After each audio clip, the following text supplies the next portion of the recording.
everyone, what's up? AB Squad, this is your boy Abbas. Welcome to the family, welcome to AB React.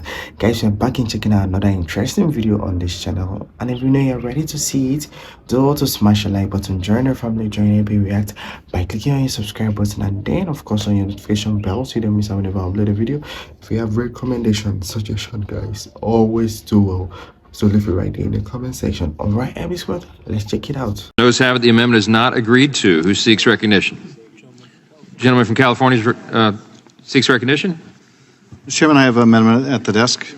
The clerk will report the amendment. Reserve a point of order. Point of order is reserved. Mr. McClintock.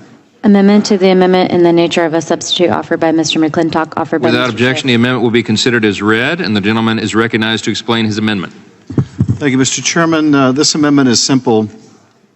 It would exempt individuals fleeing communist and totalitarian regimes from Section 104.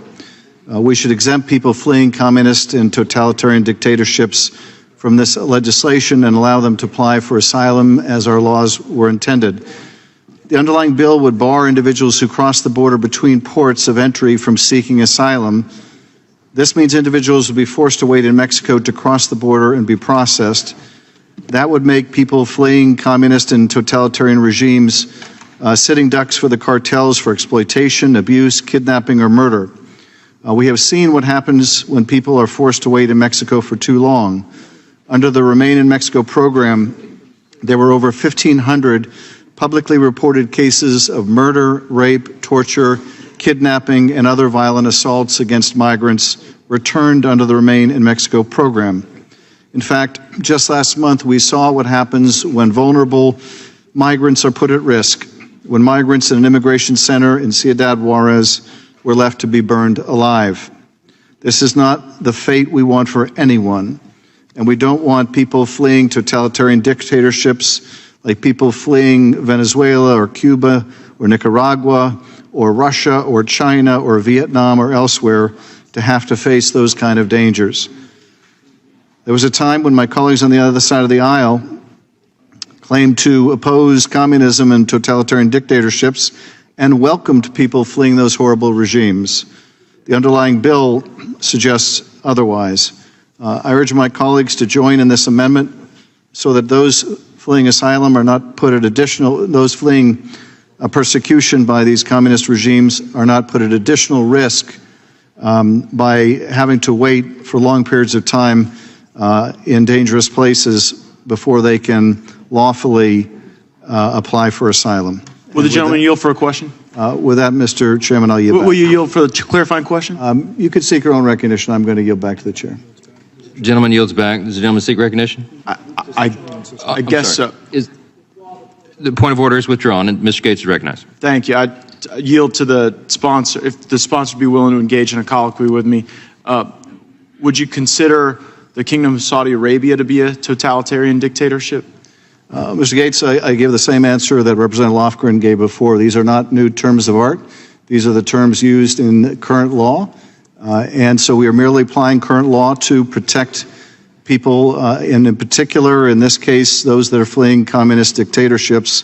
If the gentleman, his objection is that this definition is overbroad. No. You yielded to me. I'm asking you a clarifying question. If you would yield, if you would respond to my question, which is, if this amendment is narrowed to communist dictatorships, will you support it? Well, again, Mr. Schiff, I'm just trying to understand what your answer is no, then, Mr. Gaetz. Well, that you perhaps assume too much, my then friend, your answer because is yes. I'm asking what you mean by totalitarian dictatorship and just whether the Kingdom of Saudi Arabia would qualify. It's just a yes or no question. Well, I certainly think. Forgive me for not knowing the list that Ms. Would you like an answer, Mr. Gaetz? I certainly consider Saudi Arabia to be a dictatorship. Yes, I do. A totalitarian one?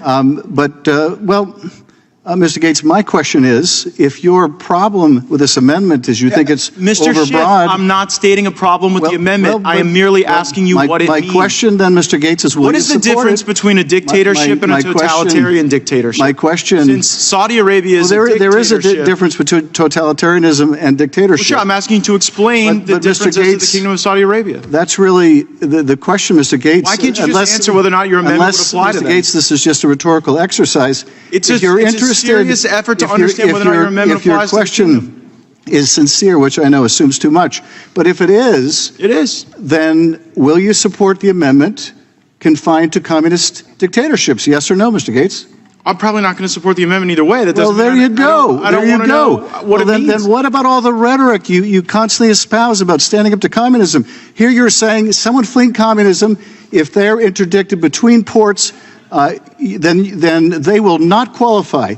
Right, doesn't matter what kind of regime. There is a mechanism by which one seeks asylum for those very reasons, and it's not showing up and creating an entire loophole in the asylum So this whole thing about Saudi system. Arabia is just a red herring, right? I'm just curious to know whether or not you consider them qualifying under the bill. Your curiosity, and I have burned 2.5 minutes. Consistency. Mr. Schiff, people on the border don't get to have a debate like this, like you and I do. It's not your time, Mr. Schiff. I'm reclaiming my time. Mr. Gaetz has the time. Mr. Gaetz has the time. You do. Mr. Gaetz has the time. Look, on the border, someone doesn't get to have this joyful little colloquy with you. A Border Patrol agent has to look at someone and assess whether or not they're going to let them in or not. And I'm just, for clarity, even though I'm not going to support your amendment, I'm going to support the bill. In the unlikely event that your amendment were to be adopted, I simply want to know if someone encounters someone from the Kingdom of Saudi Arabia, whether or not the exception that your amendment affords would allow that or not. Well, as I said, I'm using the existing definition, Mr. Gaetz.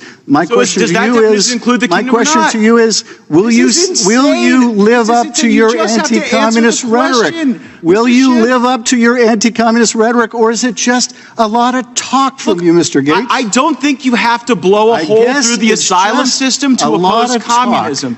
I guess it's just a lot of talk with you. Nothing more than a lot of empty talk. I just want to know if the Kingdom of Saudi Arabia is included or excluded. How is this so difficult for you? Well, do you have any compassion for the people who would have to make this assessment on the border? I just want to know. Would you care for me to read the code section to you? Gladly. The existence of a single political party organized on a dictatorial basis with so close an identity between such party and its policies and the government policies of the country in which it exists, and the party and the government constitute an indistinguishable unit, and the forcible suppression of opposition to such party. That is how the code currently defines a totalitarian party and a totalitarian dictatorship. Would you define them that way or not, Adam?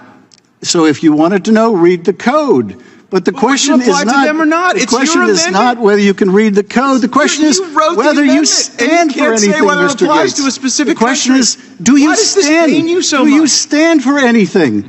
Does anything you say mean anything to you? I merely am seeking your own ability to define your own amendment. Are you really so soft on communism now, Mr. Gaetz? I am shocked. Soft on communism? You're soft on definitions within your own bill. You would prosecute. Soft on the basics of the English language.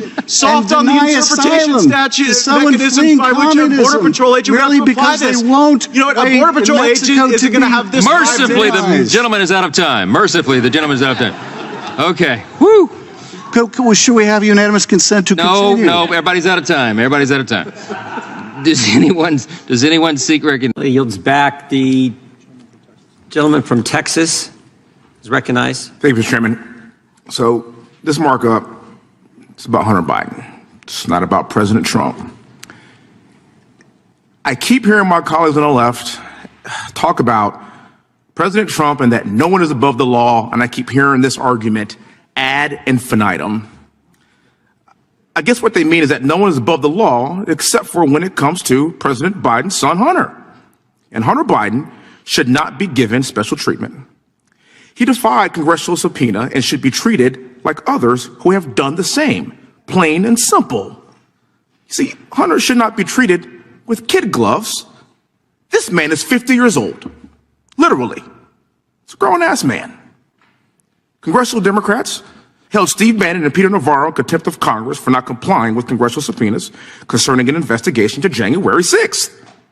Hunter had every right to appear and plead the fifth, and he chose to defy the subpoena when he instead held a self-serving press conference right at the steps of this building.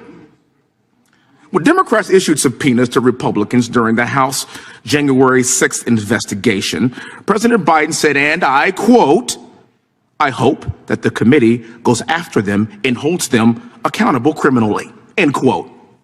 Okay, all right. Now let's do Hunter. And that's why we're here. Hunter Biden makes arguments of passion to excuse his behavior. His best defense is oftentimes to make the public feel sorry for him.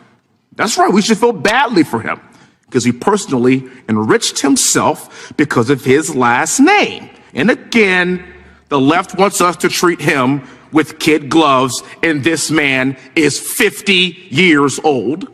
Please, your daddy's saving you at this point. It ain't gonna work here anymore. He should not be given special treatment because he thinks he's an American prince. And I don't mean Purple Rain. A witness does not get to decide his preferred method of appearing before the committee. The committee that subpoenaed the witness does. That's how this place works. House committees are not in the business of letting witnesses dictate to us the type of depositions or hearings that they want to have.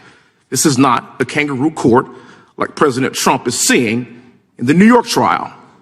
It's up to the committees to determine the best methods that will further their investigation. And rather that be through deposition, transcribed interview, or public hearing. This is our job to do that.